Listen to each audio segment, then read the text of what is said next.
The second and arguably the most popular form of forced induction is a turbocharger. Everybody's heard about them. Some call them snails, some call them compressors. There's all kinds of funny names out there for them, but we're just gonna call them turbochargers for the purpose of this video. In my car here, which is a 2016 Volkswagen GTI, the turbocharger is mounted right behind the engine. Turbochargers are a great way to create good power out of a small engine like this. They not only have more of a power capacity than a ProCharger may necessarily have, but they also have a more dramatic experience and are a ton of fun to drive. Another big difference between a ProCharger and a turbocharger is the way that they're designed. So a ProCharger simply has one compressor wheel that's always spinning, hence you get that airplane noise all the time.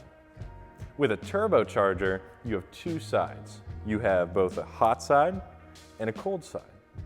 On the hot side, exhaust gases are recirculated from the exhaust manifold in order to spin the compressor, which is on the cold side.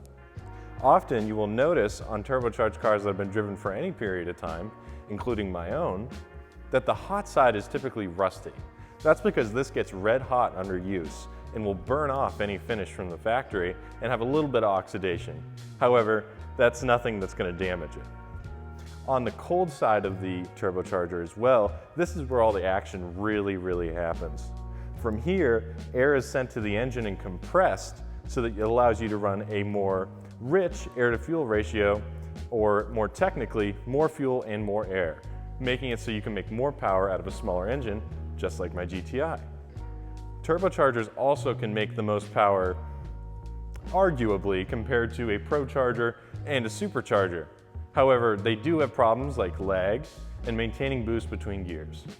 With the proper air intake and a proper blow-off valve or boost pressure release valve, you get tons of exciting noise that you do get some from the ProCharger, but is arguably more exciting. One of the cool things about this in particular is that you get a nice release of the pressure sound as well as a spooling noise, which makes it a very dramatic and exciting car to drive.